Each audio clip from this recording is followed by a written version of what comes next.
Position का मतलब होता है कि if you have two waves and you are trying to combine them, what will be the resultant. For example, अगर मैंने एक वेव ली, मान लो कुछ ऐसा, okay, let me take one wave like this, जिसकी फेज वगैरह सब सेम है, मान लो कुछ ऐसा है एक वेव। और फिर मैंने दो दूसरी जो वेव ली वो भी ली, और ये शायद एग्जैक्टली उसी लोकेशन पे है और कुछ ऐसा है। तो अपना जो टोटल रिजल्टेंट होगा वो होगा addition of these two. I will get the addition of these two, so I will get a bigger wave. So इस चीज़ को हम लोग बोलते हैं सुपर पोजिशन ऑफ वेव्स, ठीक है। तो सुपर पोजिशन ऑफ वेव्स मतलब खाली कंबाइनिंग टू वेव्स। तो ये थोड़ा थियोरेटिकल है क्वेश्चन, डायरेक्ट थ्योरी से आ सकता है, ठीक है। सो काफ़ी लिखना है तो मैं जस्ट टाइप कर लूँ, ठीक है, ताकि ये नोट्स बन जाए। So when we basically have a number of waves, okay, काफ़ी सारे वेव्स हो सकते हैं, और ये जो है ये ट्रैवल करते हैं through a medium, travel through a medium, ठीक है। ये अगर किसी मीडियम से ट्रैवल करेंगे, इसको थोड़ा एडजस्ट कर लें, या travel through a medium simultaneously, तो सारे वेव्स एक साथ ट्रैवल कर रहे हैं, ठीक है। तो ये क्या होता है बेसिकली, मान लो साउंड वेव्स है। अभी साउंड वेव्स अगर तुमने कोई गाना सुना तो उसमें ऐसा नहीं है कि खाली गिटार का म्यूज़िक होगा, शायद तबले का हो सकता है, पियानो का हो सकता है, सारे साउंड्स जो है एक साथ ट्रैवल करेंगे, okay, in a medium, and दो मिला के एक रिजल्टेंट आउटपुट देंगे, ठीक है। So when we basically have a number of waves travel through a medium simultaneously, साथ साथ, तो अपना जो रिजल्टेंट डिस्प्लेसमेंट है, ठीक है, resultant displacement, okay, of particle, ये जो पार्टिकल है इसका जो रिजल्टेंट डिस्प्लेसमेंट है, इसका आप कैसे निकालेंगे? It is nothing but you can sum up, add कर सकते हैं, ठीक है, is equal to the vector sum, okay, vector sum of displacement, vector sum of displacement, okay, vector sum of displacement due to individual wave. तो ये सारे जो waves हैं इनका जो डिस्प्लेसमेंट है, अगर इन मैंने इन सारों को ऐड कर दिया, I will be getting the resultant displacement, okay, vector sum of, type कर लूँ एक बार, displacement due to individual waves, ठीक है। So this is important. तो ये सारे के सारे होंगे वेक्टर सम, ठीक है। तो मैं मान लो मैंने एक वेव ले लिया, फिर ये दूसरा वेव ले लिया, अब इनका रिजल्टेंट डिस्प्लेसमेंट क्या होगा, मेरे को जस्ट सारे के सारे ऐड करने हैं, बस दैट्स इट, ठीक है। तो ये इंपॉर्टेंट है। तो इसी हिसाब से हम लोग इसका डेफिनेशन लेते हैं। अभी अगर मैं इसको इक्वेशन के हिसाब से लिखूँ, तो मान लो मेरे को रिजल्टेंट डिस्प्लेसमेंट चाहिए, और हम लोगों ने ऑलरेडी पहले देखा था कि अगर मैंने एक वेव के बारे में बात करी, तो इसका जो वेव इक्वेशन होता है या डिस्प्लेसमेंट इक्वेशन होता है, y is equal to a sine omega t, अगर इनिशियल फेज ज़ीरो है तो ऐसे लिख सकते हैं। So this is the wave. Now you can have a number of waves, मान लो एक वेव का इक्वेशन y1 है, दूसरे वेव का इक्वेशन y2 है, एंड सो ऑन। तो अगर ऐसे करेंगे तो अपने को अगर रिजल्टेंट वेव चाहिए तो हम लोग लिख सकते हैं that y bar which is actually the resultant wave is equal to y1 bar, फिर plus y2 bar, plus and so on. तो ये सारे के सारे जो डिस्प्लेसमेंट्स हैं, अगर इनको मैं ऐड कर दूं तो अपने को जो रिजल्टेंट वेव मिल जाएगा। तो it is nothing but the vector addition, ठीक है। वेव डायरेक्शन अगर लेंगे तो ये तो वेक्टर ही है, तो इसको ऐड करेंगे तो अपने को वेक्टर एडिशन मिल जाएगा, ठीक है। इसको हम कुछ ऐसे भी समझ सकते हैं, मान लो मैंने एक दो तीन वेव्स कंसिडर कर लेते हैं, right. Let's say I have got one wave like this, okay, and then I can have another wave, okay, एक ही पोजीशन पे है बट इसकी एम्पलीट्यूड मान लो थोड़ी कम है, तो मान लो कुछ ऐसे, ये दूसरी वेव हो गई, ठीक है। अभी इनका ऑपोजिट फेज में भी एक वेव है, मान लो, और एक वेव ले लेते हैं, तीसरा wave. So if you consider the third wave to be something like this, इसके नीचे की तरफ है मान लो, ठीक है। और इन तीनों का अलग अलग से हम एम्पलीट्यूड ले लेते हैं। मान लो ये नीचे वाला जो वेव है, इसकी जो टोटल एम्पलीट्यूड है वो है 3 यूनिट्स, मे बी 3 सेंटीमीटर, ऐसा ले सकते हैं हम लोग। और ये जो ऊपर वाले वेव्स है, मान लो ये वाला जो है ब्लैक वाला, इसको ले लो 12 सेंटीमीटर ले लो, मान लो 12 सेंटीमीटर ले लिया। और ये जो रेड वाला वेव है इसको एम्पलीट्यूड को हम लोग ले लेते हैं, मान लो 2 सेंटीमीटर ले लेते हैं। तो ये दोनों जो है ये एक ही डायरेक्शन में है, मतलब इनकी जो एम्पलीट्यूड्स हैं वो ऐड हो जाएंगी। तो अगर मेरे को इसकी रिजल्टेंट डिस्प्लेसमेंट चाहिए ऐसे वेक्टोरियल अगर हम लोग सोचे, तो हम लोग बोलेंगे कि मैंने 12 ले लिया पहले वाले वेव का, फिर दूसरे वाले वेव का 2 ले लिया, ये दोनों एक ही डायरेक्शन में है। बट ये 3 जो है ये नीचे की तरफ है, मतलब ये इसको कैंसल आउट करेगा या घटाएगा एम्पलीट्यूड को, तो इसको मैंने -3 ले लिया। तो मेरा जो रिजल्टेंट वेव होगा उसका एम्पलीट्यूड होगा 12 + 2 14 -3 विच इज़ नथिंग बट 11। तो अगर ये सेंटीमीटर में है तो ये सेंटीमीटर में हो गया। तो इस हिसाब से हम लोग रिजल्टेंट वेव का एम्पलीट्यूड ले सकते हैं, ठीक है। तो रिजल्टेंट वेव का एम्पलीट्यूड अगर मेरे को अगर इन तीनों का रिजल्टेंट ही लेना है तो अपने को और एक वेव मिल जाएगी, ठीक है, जिसका एम्पलीट्यूड होगा 11 सेंटीमीटर। ये हो गया मेरा 11 सेंटीमीटर, ठीक है। तो ऐसे करके हम लोग रिजल्टेंट के बारे में सोच सकते हैं। So this is a very simple concept that is important, okay. तो अगर वेव ऐड कर रहे हैं हम लोग, मतलब वेव्स इंटरफेयर हो रहे हैं, ये वाला वेव इससे इंटरफेयर कर रहा है, ये वाला वेव इससे इंटरफेयर कर रहा है, तो ये वाला अगर हम लोग बोलेंगे तो हम लोग इसको बोलेंगे इंटरफेरेंस ऑफ वेव, ठीक है। This is interference of wave, ठीक है। तो अपना जो अगला टॉपिक है वो है इंटरफेरेंस ऑफ वेव, कि अगर अपने पास दो वेव है वो अगर इंटरफेयर करेंगे तो क्या हमें एम्पलीट्यूड ज़्यादा मिलेगा कि कम मिलेगा कि डार्कनेस मिलेगा, राइट। तो अगर दो वेव है, मान लो एक वेव ऐसे है और इसके एम्पलीट्यूड कुछ वैल्यू है, और दूसरा वेव ऐसे है उसकी भी एम्पलीट्यूड एग्जैक्टली सेम है, तो अपना जो रिजल्टेंट होगा वो होगा डार्कनेस, ठीक है। मतलब एक वेव दूसरे वेव को कैंसिल कर देगा। जो नेक्स्ट है वो है इंटरफेरेंस ऑफ वेव्स, मतलब अगर दो वेव इंटरफेयर हो रहे हैं तो अपने को क्या मिलता है। ऐसा नहीं है कि कोई भी दो वेव इंटरफेयर हो जाएगा तो कुछ मिल जाएगा, इन दोनों में कुछ ना कुछ मैचिंग होना पड़ेगा। मान लो फ्रीक्वेंसी वेवलेंथ, अगर मैचिंग नहीं हो रहा है तो अपने को जो आउटपुट चाहिए वो शायद ऐड ना हो, उल्टा सब्सट्रैक्ट हो जाए, ठीक है। तो अगर हम लोग बोलते हैं कि when two waves, okay, of same frequency, दोनों की फ्रीक्वेंसी सेम है, तो अगर इतने से स्पेस में मेरे पास एक वेवलेंथ है तो दूसरे वेव का भी इतने से स्पेस में एक ही वेवलेंथ है, तो that is the idea behind frequency, okay. तो same frequency, okay, moving, okay, ये दोनों अगर सेम ही डायरेक्शन में मूव कर रहे हैं, moving in same direction, okay. अभी इनकी स्पीड भी सेम है, मान लो सारी चीज़ें, डायरेक्शन भी सेम है, स्पीड भी सेम है, with same speed, okay, super impose. अभी ऐसे प्रॉपर्टीज़ के साथ ये जो दोनों वेव है ये एक दूसरे से सुपर इम्पोज होते हैं विथ ईच अदर, ओके। तो उसको हम लोग बोलते हैं then this is called, okay, interference of wave, interference of wave, okay. अगर ऐसे होगा तो अपने पास इंटरफेरेंस ऑफ वेव होगी, मतलब दो वेव अगर ऐसे मिलेंगे तो हम लोग उसको बोल सकते हैं they are interfering with each other. तो इट्स इंपॉर्टेंट कि कोई भी दो वेव को हम लोग इंटरफेयर करने की बात नहीं कर सकते, वी हैव टू कंसिडर कि इन दोनों का जो प्रॉपर्टीज़ है वो सिमिलर हो, right, that is important. So this is called the interference of wave. अभी ये जो इंटरफेरेंस होती है ये एक्चुअली दो टाइप की होती है, एक होता है कंस्ट्रक्टिव इंटरफेरेंस और दूसरा होता है डिस्ट्रक्टिव इंटरफेरेंस, ठीक है। तो अभी हम लोग इन दो चीज़ के बारे में थोड़ा डिटेल में समझते हैं। तो I am just going to give you two types of interference here, okay. There are two types of interference that we are going to talk about. The first one is called constructive interference, okay. What first one is called constructive interference, okay. Let me write down the full term, interference।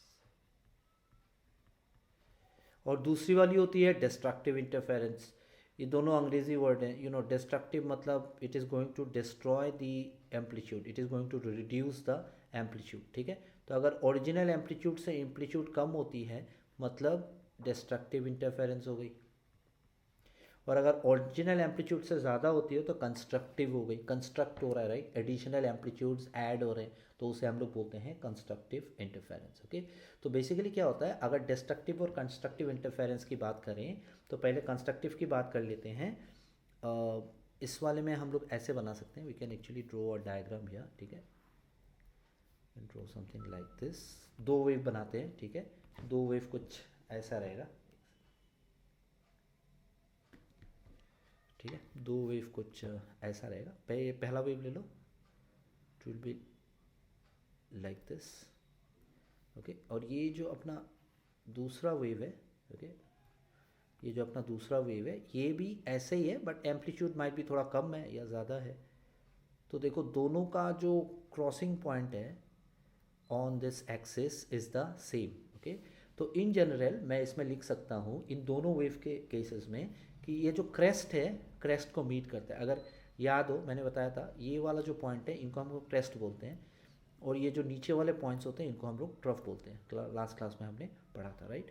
सो इस वाले constructive interference में हम लोग ऐसा बोल सकते हैं कि क्रेस्ट मीट्स क्रेस्ट, मतलब एक क्रेस्ट के एग्जैक्ट ऊपर दूसरा क्रेस्ट है तो कंस्ट्रक्टिव इंटरफेरेंस हो रहा है। अगर क्रेस्ट के ऊपर क्रेस्ट है तो ट्रफ के ऊपर भी ट्रफ होगा। तो we can say in the second point is trough meets trough. तो अगर ये कंडीशन फुलफिल हो रहे हैं तो इसे हम लोग बोलते हैं कंस्ट्रक्टिव इंटरफेरेंस। ओके, तो डिस्ट्रक्टिव का क्या होगा, डिस्ट्रक्टिव का हो रहा है कुछ ऐसा, सीन कुछ ऐसा है, राइट। अगर डिस्ट्रक्टिव सोचे, here also we can consider two waves. Okay, मान लो मेरा पहला वेव कुछ ऐसा है,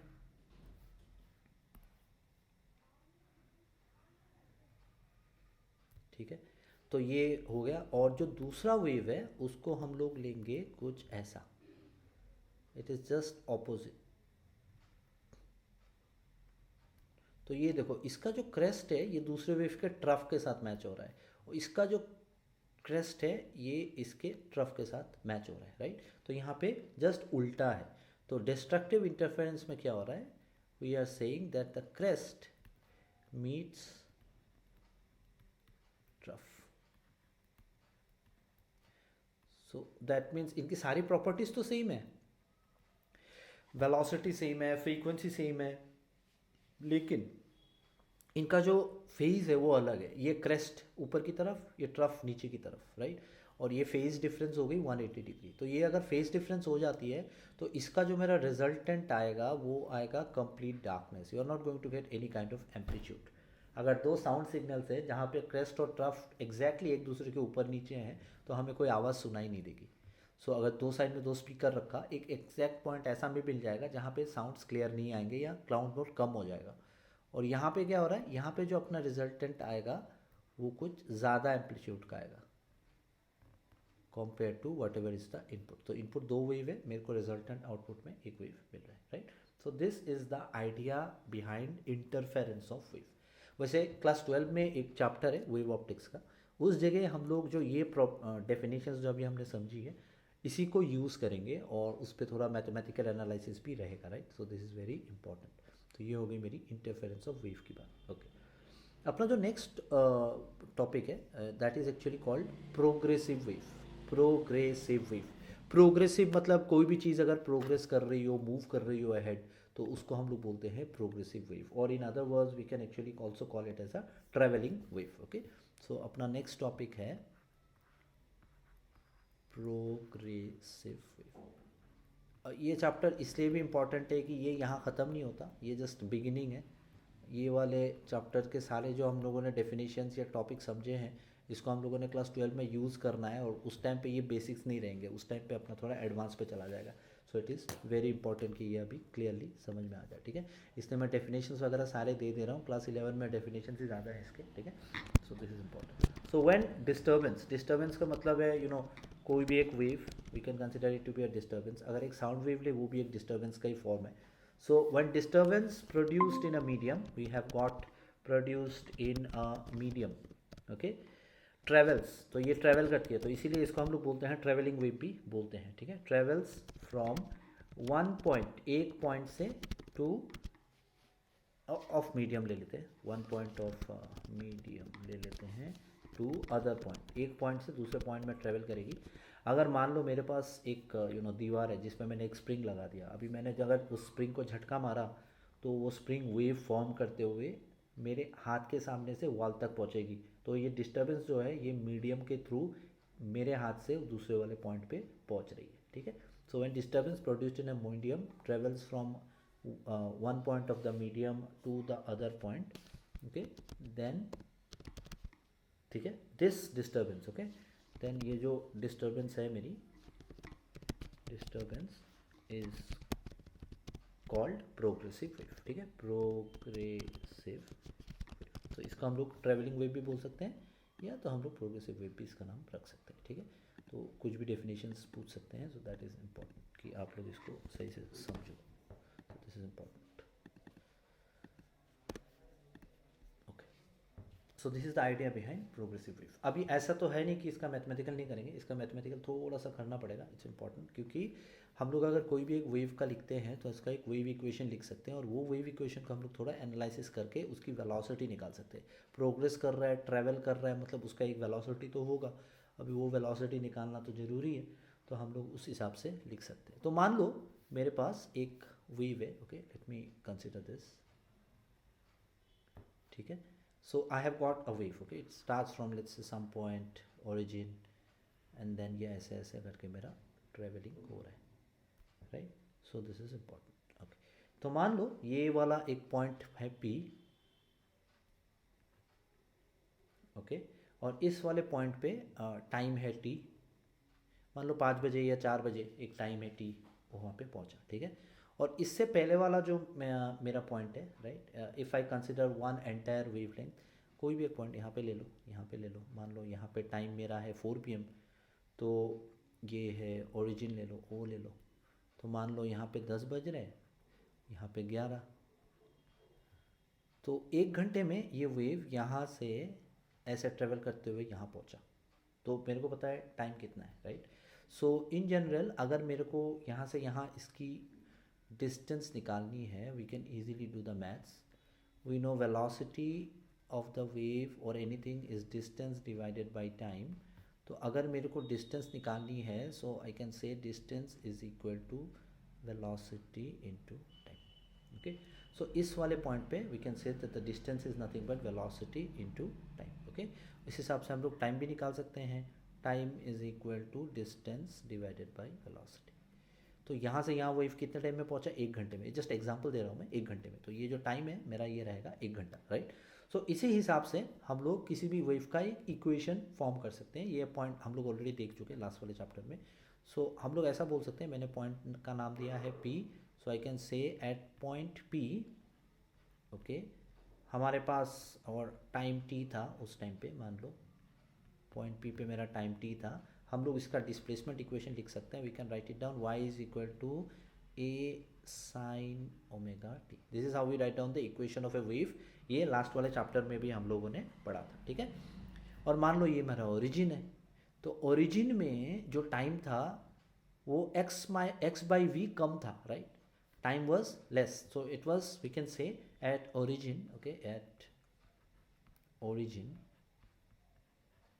ओ, इसके हिसाब से हम लोग इक्वेशन लिख सकते हैं, origin O we can write down y is equal to a sine omega, और टाइम क्या होगा, यहाँ पे टाइम t था, ओरिजिन में था होगा time t minus this time x by v, क्योंकि इसने v वेलोसिटी में x डिस्टेंस कवर करा, इसकी वेलोसिटी थी v इस डायरेक्शन में और इसने x डिस्टेंस कवर करा, so time would be nothing but distance divided by velocity, so we can write it down as t minus x divided by v। ये 1 घंटा नहीं है, 1 घंटा मैंने जस्ट एग्जांपल के लिए बताया, मैं इन जनरल अगर लिखें y is equal to a sine omega t minus x by v, right. So इसको अगर हम लोगों ने ब्रैकेट खोला तो we can write it down as y is equal to a sine, okay, we can write it down as omega t minus omega by v into, okay, so we can write it like this as well, okay। अभी इस equation को और थोड़ा हम लोग simplify कर सकते हैं। ये जो मेरा वैल्यू है ओमेगा बाई वी, ये एक्चुअली हम लोग देख चुके हैं already. This is actually called के. के अपना जो प्रोपागेशन कांस्टेंट है, ठीक है, k. This is actually nothing but k and we call it as the propagation constant. ये वाला लास्ट क्लास में पढ़ा था, सो रेफर करना उस नोट्स को. और प्रोपागेशन कांस्टेंट ये है मेरा प्रोपागेशन कांस्टेंट. ओके, तो अगर ये प्रोपागेशन कांस्टेंट है मतलब ओमेगा बाई वी को हम लोग के लिख सकते हैं. So we can write this equation as y is equal to a sin omega t minus omega by v is k and x, kx. So this is the relation we have. Okay, अगर इस वाला actually इसको ही हम लोग final equation ले सकते हैं. But अगर कोई इनिशियल फेज़ होता है, इनिशियल फेज़ का मतलब ये है कि ये तो ओरिजिन से चालू हो रहा है, मतलब यहाँ से चालू हो रहा है, मैंने यहाँ से ऐसे बोल दिया. But there can be an initial phase. For example, it does not start from here, it starts from somewhere here maybe. ये ऐसे आया, तो ये जो है ये वाला मेरा ओरिजिन वो हो गया.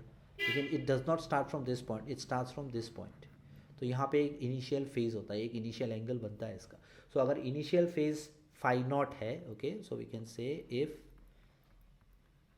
इनिशियल, वैसे ये फेज़ वगैरह के बारे में हम लोग बाद में और पढ़ेंगे, बट अभी के लिए इतना समझ लो कि अगर ओरिजिन से चालू हुआ तो इनिशियल फेज़ ज़ीरो है. तो अगर इनिशियल फेज़ मैं बोलता हूँ फाई या फाई नॉट या जो भी, तो अपना जो वाई होगा ये ए डिस्प्लेसमेंट, राइट, याद रखना. Y is equal to a sine omega T minus के एक्स तो है ही, ये तो अपना इसी इक्वेशन से आ रहा है. लेकिन एक इनिशियल फेज़ है तो हम लोग उसके साथ ये प्लस फाई ऐड कर देंगे, ये वाला, अगर ऐसा कंडीशन होता है. अगर ऐसा कंडीशन नहीं है, ओरिजिन से ही चालू हो रहा है, तो initial phase will be zero. So we can always write it down as zero. Okay, so this is also the equation of the travelling wave.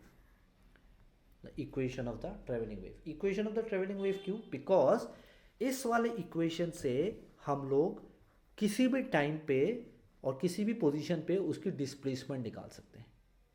ठीक है, so this is an important equation. इस वाले equation से हम लोग काफ़ी numericals भी कर सकते हैं. वैसे क्लास 11 में तो इतना है नहीं, क्लास 12 में काफ़ी पड़ेगा इन सब से न्यूमेरिकल की ज़रूरत. ठीक है, इक्वेशन ऑफ प्रोग्रेसिव और ट्रेवलिंग वेव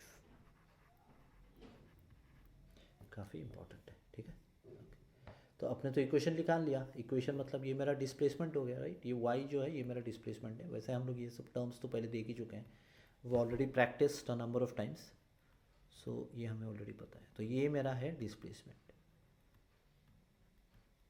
तो अगर किसी भी इक्वेशन का मेरे को डिस्प्लेसमेंट पता है, किसी भी वेव का मेरे को डिस्प्लेसमेंट पता है, तो we can also find out the velocity. हम लोग स्पीड भी निकाल सकते हैं, राइट. सो इसी लॉजिक को यूज़ करके हम लोग अभी स्पीड निकालेंगे.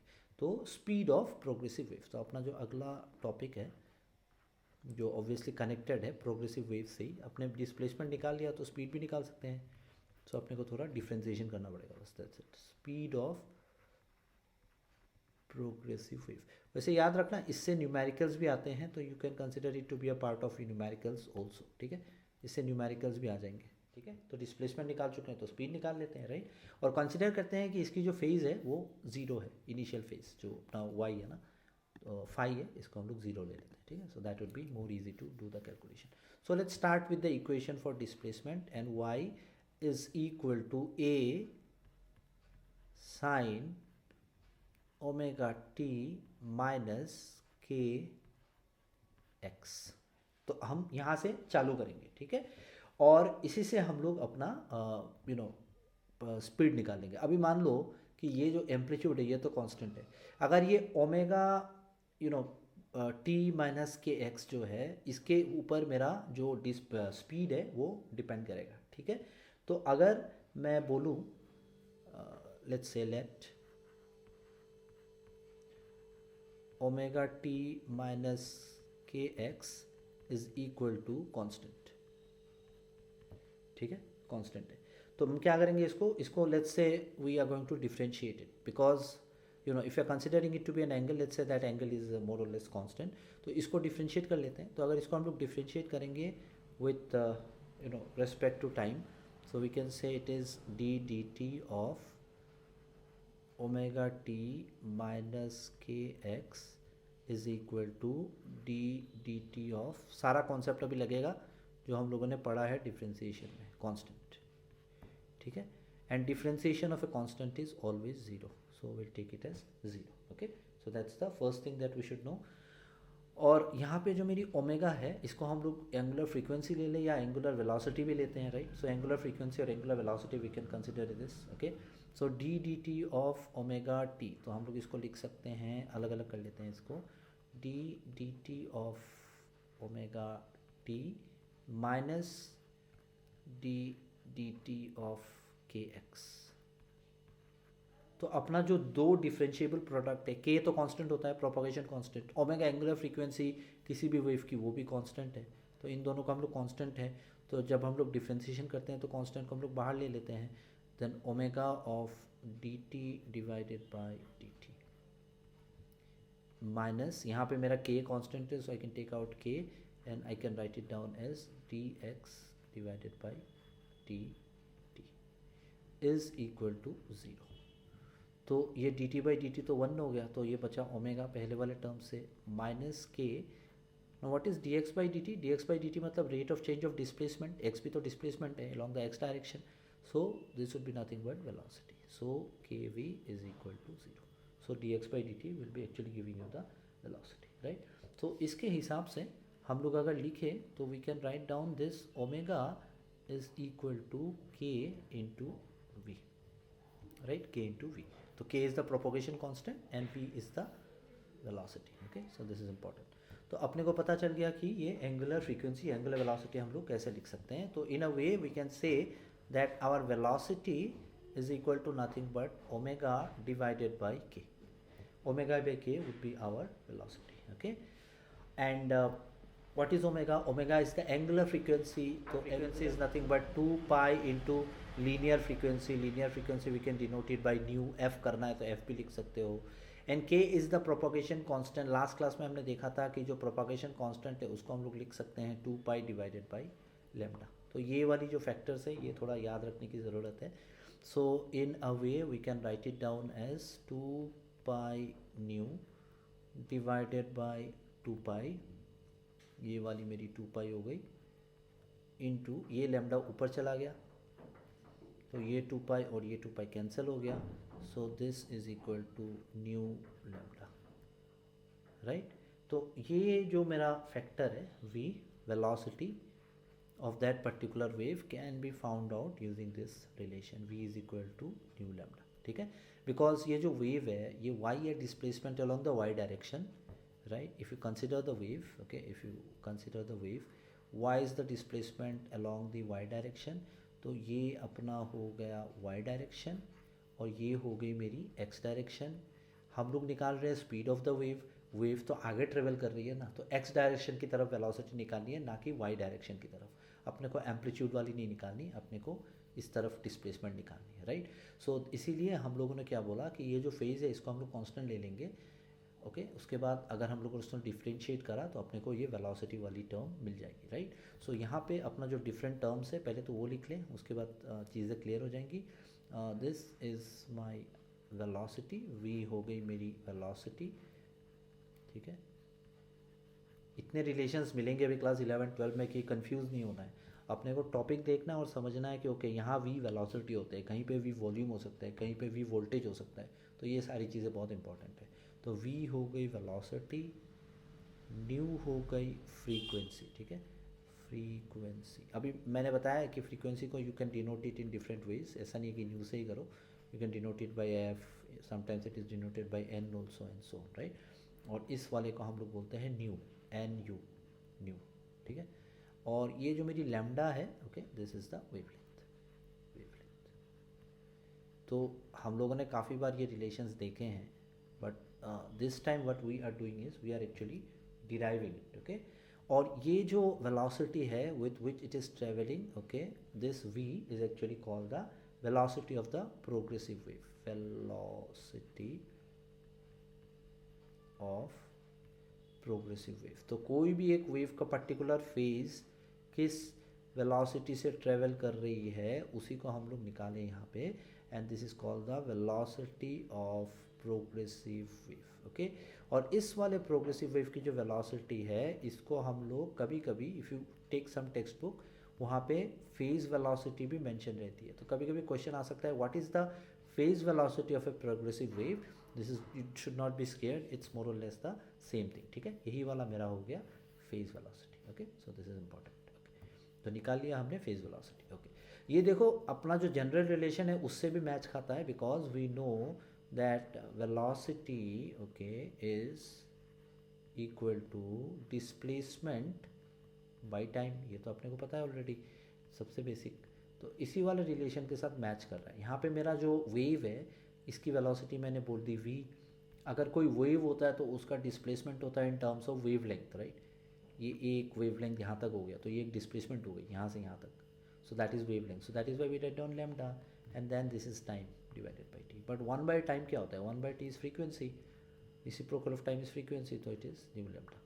तो अगर हम लोग सोचे यू नो इसके हिसाब से, अपने डायमेंशन के हिसाब से, तो velocity is equal to nu lambda, right. So अगर डायमेंशन निकालनी है वेलोसिटी की तो सिंपल हम लोग निकालेंगे वेलोसिटी इज इक्वल टू, ये वेव लेंथ है मतलब लेंथ है तो इसको हम लोग एल ले लेंगे, और फ्रीक्वेंसी मतलब 1/टाइम, तो मतलब this would be nothing but one by time. तो टी को ऊपर ले लेते हैं, so this would be nothing but LT-1। तो ये जो अपनी डायमेंशन है ये भी वेलोसिटी की डायमेंशन है जो हमने पहले वाले चैप्टर में पढ़ा था क्लास 11 में। तो dimensionally also this is nothing but velocity. तो कोई भी चीज़ को चेक करने के लिए इंपॉर्टेंट है ये समझ ले कि डायमेंशन क्या है उसकी, right. So this is important. At the same time we can also talk about omega. Omega देखो हम लोग बार बार ओमेगा यूज़ तो कर रहे हैं बट इट्स इंपॉर्टेंट। देखो ओमेगा एक तो एंगुलर फ्रीक्वेंसी है ही, एंगुलर फ्रीक्वेंसी है because you know it's the motion in when it is rotating, it is basically angular frequency, or we can also call it as the angular velocity, angular velocity। सवाल है क्यों? the reason is कि अगर मैंने omega लिखा, omega we told that we can write it down as 2 pi nu, or we can write it down as 2 pi divided by f, right, sorry not f, t, right, nu is frequency, so I can write it down as 2 pi by t। तो ये जो मेरा 2 पाई है ये तो displacement है ना, ये एंगुलर डिस्प्लेसमेंट है, right, because 2 pi is an angle, so we can consider it to be as an angular displacement. And ये जो मेरा t है ये है टाइम है, तो मतलब ये भी तो डिस्प्लेसमेंट बाय टाइम ही है। और डिस्प्लेसमेंट बाय टाइम होता क्या है, वेलोसिटी होता है, और यहाँ पे एंगुलर डिस्प्लेसमेंट है इसलिए ये एंगुलर वेलोसिटी है।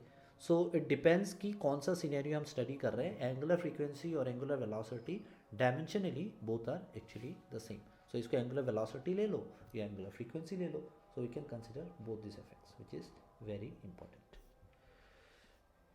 ठीक है। कि हम लोग अगर किसी चीज़ को कंसिडर करेंगे और वो अगर कहीं पर टकराया और वापस आया तो उसका जो वेव फॉर्म है वो कैसे दिखेगा, okay. So this is very important. So for example मान लो, ओके, ये वाला समझते हैं कि ये मान लो मेरा एक दीवार है and then there is a wave, okay, which travels, okay, and hits the wall, and then after hitting this particular wave will come back। तो ये वाली वेव वापस आ जाएगी, ओके। एक सेकंड इसको थोड़ा ठीक से बना लेते हैं, ओके। एनीवे ठीक से बना नहीं है बट एनीवे, ओके। सो ये जो वेव है ये वापस गई तो ऐसे, ठीक है, और जाके ये एक रिजिड वॉल है। रिजिड वॉल मतलब इसमें कोई फ्लेक्सिबिलिटी नहीं है, एकदम रिजिड है। गया वेव टकराया, जब वापस आया ना तो ऐसे घूम के आई वापस, ठीक है। So there is a phase difference of 180 degree. ये अगर एग्जैक्टली पलट गई तो इसकी जो फेज डिफरेंस हो गई, phase difference is equal to 180 degree, okay, between, दिख ही रहा है अपने को, incident and reflected wave. Reflected wave. ठीक है, दिस इज इम्पॉर्टेंट. ओके, तो ये हो गई रिजिड वॉल पे. ठीक है, तो ऐसा ज़रूरी नहीं है कि हमेशा अपने पास रिफ्लेक्शन के टाइम पे ऐसे ही होगा कि 180 डिग्री फेज डिफरेंस होगी. अगर वॉल रिजिड है तो होगी. अगर मेरी wall is basically a free boundary condition. ठीक है, मतलब ऐसा है कि गया, टकराया और वापस आ गया, लेकिन जो बाउंड्री है वो फ्री है, वो रिजिड नहीं है. तो ये जो फेज चेंज है वो ऐसा ज़रूरी नहीं है कि हमेशा 180 डिग्री हो. ठीक है, सो दिस इज़ इम्पॉर्टेंट. तो इन जनरल क्या होता है, हम लोग या तो बाउंड्री लेते हैं या तो बाउंड्री नहीं लेते हैं. अगर बाउंड्री है नहीं कुछ तो उसमें कोई रिवर्सल होगा नहीं, लेकिन अगर कोई बाउंड्री है तो उस पर definitely there will be 180 degree phase difference. तो ये लॉजिक वही है कि अगर कोई साउंड गई किसी रिजिड बाउंड्री से टकराई, जो वापस आएगी तो उसमें चेंजेस क्या आएंगे, उसमें चेंजेस आएंगे कि वो वेव पलट जाएगी. This would be having a 180 degree phase difference. So अगर कोई वेव ऐसे जाके टकराती है तो जब वापस आएगी तो okay, let me take it a different colour. मान लो मैंने एक वेव लिया और ऐसे गई और इस वॉल पे टकराई, तो जब वापस आएगी वो जो रिफ्लेक्टेड वेव होगी वो ऐसी होगी. ठीक है, वो ऐसी होगी. और अगर मैंने इसको एक जगह पे एनक्लोज कर दिया और उसको यहाँ से वहाँ मूव कराया तो ऐसा लगेगा कि वेव कहीं मूव हो ही नहीं रही है. And this is something which we actually call as the stationary wave. Okay, तो मान लो तुमने एक वॉल पे एक स्प्रिंग लगा दिया and then you are moving it. Okay, so ये जो मूव करोगे देखोगे कि एक स्टेशनरी वेव फॉर्म हो रहा है. पहले तो वही वैसे गई और वॉल में टकरा के वेव वापस फॉर्म होकर ऐसे आ गई और इन दोनों के बीच में ऐसे टू एंड फ्रो मोशन और ऑसिलेशंस होती रहेंगी.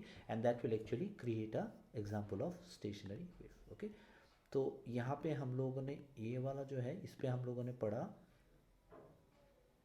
अच्छा, कॉपी नहीं करना था, एक सेकेंड डिलीट करते हैं इसको. Just wanted to rename this first. तो wave superposition and progressive wave. तो ये हो गई अपनी प्रोग्रेसिव वेव. अभी अगला जो टॉपिक है ये होगा स्टेशनरी वेव का. ठीक है, तो इसको हम लोग बोलेंगे कि ये there is no motion. This is stationary wave. Stationary wave जो अभी मैंने बताया ना वही वाला एग्जांपल है. ठीक है, तो स्टेशनरी वेव लेते हैं अभी.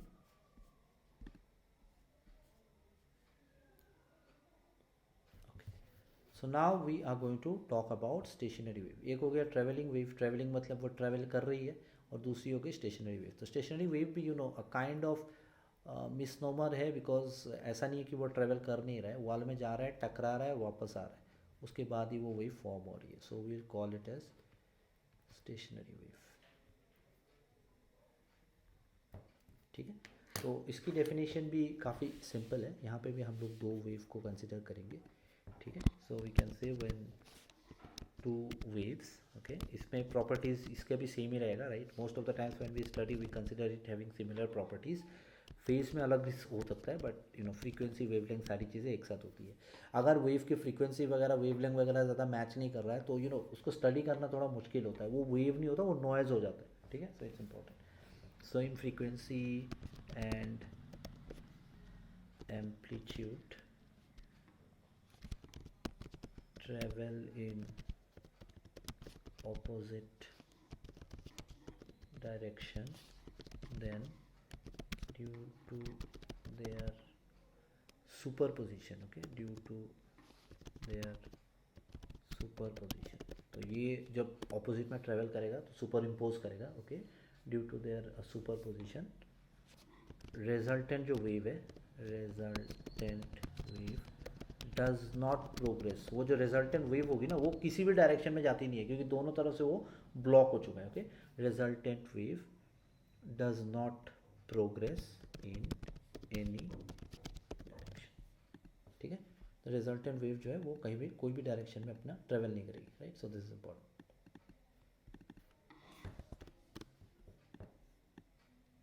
सो इसको हम लोग बोलते हैं मोर और less a stationary wave. Okay, तो इसका हम लोग बना भी सकते हैं, डायग्राम भी बना सकते हैं. You can draw one figure here. So what we can do is we can consider the first wave. Let's say it's traveling from one end to the other end. Okay, और ऐसे ले लेते हैं.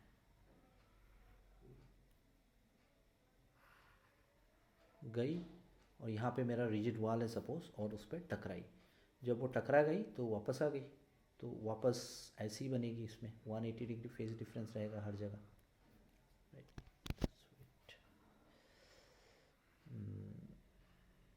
Okay, सो जब बनाओगे थोड़ा ध्यान से बना लेना, आउट ऑफ रेंज जा रहा है। ऐसे आई, फिर ये वापस टकरा के आ गई।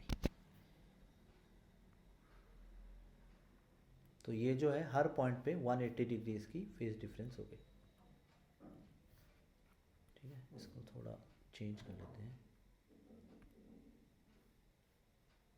लाइन स्टाइल डैश्ड बना देते हैं इसका, तो क्लियरली समझ में आएगा। ये वाले में सारे मेरे रिफ्लेक्टेड वेव हो गए, डॉट डॉट वाले रिफ्लेक्टेड हो गए। तो ऐसे आके अपना जो वेव फॉर्म है वो फॉर्म हो गया, right. So whenever you are considering such kind of wave, this is basically a good example of stationary wave, जहाँ पे वेव गया, टकराया, वापस आया, हर पॉइंट पे उसकी 180 डिग्री की फेज डिफरेंस हो गई। ठीक है, तो ये जो पॉइंट्स हैं जहाँ पे एम्पलीट्यूड ज़ीरो है, ये जो पॉइंट्स हैं जहाँ पे एम्पलीट्यूड ज़ीरो है, इसको हम लोग बोलते हैं नोड्स। तो ये जो डेफिनेशन है नोड और एंटी नोड का, ऐसे सवाल आते हैं, what is a node and anti node in a wave, where the amplitude is zero, it is basically a node, okay, and if the amplitude is maximum, जैसे ये वाला पॉइंट हो गया या ये वाला पॉइंट हो गया, राइट, यहाँ पे एम्पलीट्यूड मैक्सिमम है, इसको हम लोग बोलते हैं anti node, anti node.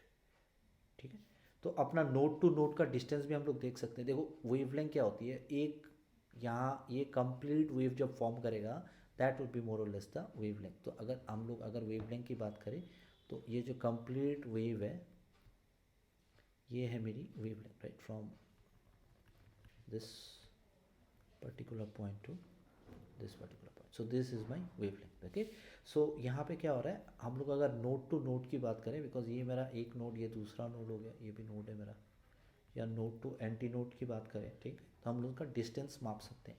So if you look into this node to node, node to node, मेरी जो डिस्टेंस है वो है λ/2। चेक इट, राइट, पूरा का पूरा लैम्डा हो गया, तो ये बीच में सेंटर में आ गया, तो ये λ/2 हो गया, right. So this is the distance and this will always be fixed. ये वाली चीज़ें थोड़ी न्यूमेरिकल्स करने के लिए कॉन्सेप्ट क्लियर होना ज़रूरी है। And then we can talk about node to anti node consecutive. ठीक है, कंजिक्यूटिव, तो ये देखो, ये वाला मेरा नोड है, ये नोड है, इन दोनों के बीच का डिस्टेंस λ/2 ऑलरेडी बता दिया, दिस डिस्टेंस इज λ/2। सो ये एंटी नोड बीच में पड़ेगा, तो ये वाली डिस्टेंस हो गई λ/4, उसका भी half. So node to anti node जो डिस्टेंस है वो है λ/4। So this is important, okay. तो इसी हिसाब से अपना जो स्टेशनरी वेव है वो फॉर्म होता है, और ये इसका graphical representation. But at the same time इसकी भी इक्वेशन होगी, बिकॉज मेरे पास तो दो वेव है ना, ये वाला वेव हो गया y1 मान लो, और दूसरा वाला wave exactly opposite in phase, and we can consider it to be this, okay. So इसकी जो है, इसकी भी हम लोग इक्वेशन लिख सकते हैं। तो इसका इक्वेशन लिखना भी इतना डिफिकल्ट है नहीं, बिकॉज इसको हम लोग को जस्ट ऐड करना है, trigonometric addition, that's it, okay, vector addition भी बोल सकते हैं, right. So we can consider this as y is equal to, resultant जो है वो है y1 प्लस y2, ओके। तो y1 और y2 भी हम लोगों को दिख ही जाएगा, because we already know about it, right. तो दोनों में खाली फेज का डिफरेंस है, बस वेव इक्वेशन सेम है, खाली फेज का डिफरेंस है, एक को माइनस ले लेंगे, दूसरे को प्लस ले लेंगे, तो उस हिसाब से कर सकते हैं। So we can write down that y1 है, मान लो ये जो पहला वाला वेव है, उसके लिए हम लोग अपना स्टैंडर्ड इक्वेशन लिख लेंगे। We can consider it as a sine of omega T minus के एक्स। तो ये इक्वेशन तो हम लोग पहले देख ही चुके हैं, ये y1 हो गया। और मेरा जो y2 है, y2 it is nothing but a sine of this is kx, sorry omega t पहले आ जाएगा, y of sine of omega t minus kx, sorry plus kx, क्यों, because opposite in phase, okay। so ये minus का plus हो गया, because k is equal to 2 pi divided by lambda, right। So or omega by k, we can consider that relation. So it is opposite, so it is omega plus k pi plus phase difference कितनी है पाई, right 180 मैंने बताया था ना. ये अगर हम लोगों ने एग्जैक्टली ऑपोजिट ले लिया तो अपना जो फेज डिफरेंस है वो हो गया पाई. ओके, लास्ट पेज में बताया था. And what is sine of theta plus pi is nothing but sine theta, right. और we can consider it to be a minus sine. So if we consider this as y sorry a sine of, और ये लिखने की जरूरत नहीं है, note के जैसा ले लो, sine of theta plus pi okay is equal to minus sine of theta. ठीक है, तो यहाँ पे मेरा पाई है प्लस पाई है, तो we can consider it to be minus A sine of, phase difference 180 degree है तो इसीलिए हम लोगों ने इसमें 180 डिग्री लिख दिया. और sine of theta plus pi is minus sine theta, इसीलिए मैंने लिख दिया minus A sine of omega T plus K X. अभी इसी वाले रिलेशन को लेके हम लोग इसका रिजल्टेंट निकाल सकते हैं. तो इसका रिजल्टेंट भी इजी है, we can just use the trigonometry है. y is equal to y1 मेरा है a sine of omega T minus के एक्स प्लस, और ये प्लस माइनस ये माइनस है तो माइनस लिख देते हैं इसमें direct, minus a sine of omega T plus K x. तो इन दोनों को मैंने एडिशन कर दिया, राइट. तो इस हिसाब से हम लोग इसको और मॉडिफाई भी कर सकते हैं, right. So what we can do is we can take let's say minus a को बाहर ले लेते हैं, कॉमन ए है, तो अगर माइनस ए को हम लोग बाहर ले लेंगे तो ये माइनस, इसको पहले ले लेते हैं हम लोग. So we can write it down as minus a को बाहर लिया, ए को नहीं, ठीक है, माइनस को ले लिया, थोड़ा सिंप्लीफाई हो जाता है और कुछ नहीं. Omega T plus K x, minus a को बाहर ले लिया तो ये प्लस हो गया, तो इसको पहले ले लिया और ये माइनस हो जाएगा बिकॉज माइनस ए को बाहर लिया, minus of sine of omega T minus के x. So in this way we can actually see that we have this relation, right. But अपने को और एक रिलेशन पता है, वो वाला रिलेशन यूज़ कर लेंगे ट्रिगोनोमेट्री का, and that is sine of, ये वाले रिलेशन हमने डिस्कस वैसे करे नहीं है, but you know it's important कि ये जो कुछ कुछ रिलेशंस जो आते रहेंगे नए नए वाले रिलेशंस, ये सब याद करना है. अगर मैथ्स है ही नहीं तो ये रिलेशंस तो याद रखना पड़ेगा. Sine of A plus B into minus sine of A minus B, ठीक है, ये एक स्टैंडर्ड फॉर्मूला है. इसीलिए मैंने प्लस वाला पहले लिया, माइनस वाला बाद में लिया, इसीलिए मैंने माइनस ए को बाहर लिया because this is a standard formula. Sine of A plus B minus sine of A minus B is equal to 2 times of cos A sine B, 2 times of cos A sin B. This is the relation that we can actually use. ठीक है, so this is important. तो यहाँ पे भी हम लोग वही use कर सकते हैं. देखो A प्लस बी, तो ये वाला रिलेशन अगर देखें तो मेरा जो ओमेगा टी है वो मेरा A हो गया और ये जो मेरा के एक्स है वो मेरा B हो गया. So we can think about this in this way and we can actually try to solve it. तो इसको अगर सॉल्व करेंगे तो we can write it down as minus of cos a, so we can write it down it as cos a, मैंने बोला omega t है, so we can write it down as omega t, and sine b, so we can write it down as sign, और B मेरी हो गई के x. तो ये वाला एक स्टैंडर्ड फॉर्मूला है जो हम लोग यहाँ पे लगा रहे हैं, right. So this is possible. So इसको अगर और थोड़ा ट्वाइस छूट गया, twice of cos A sine b, तो into two. So if I write it down, I can simply write it down as minus of 2a sin kx cos of omega t.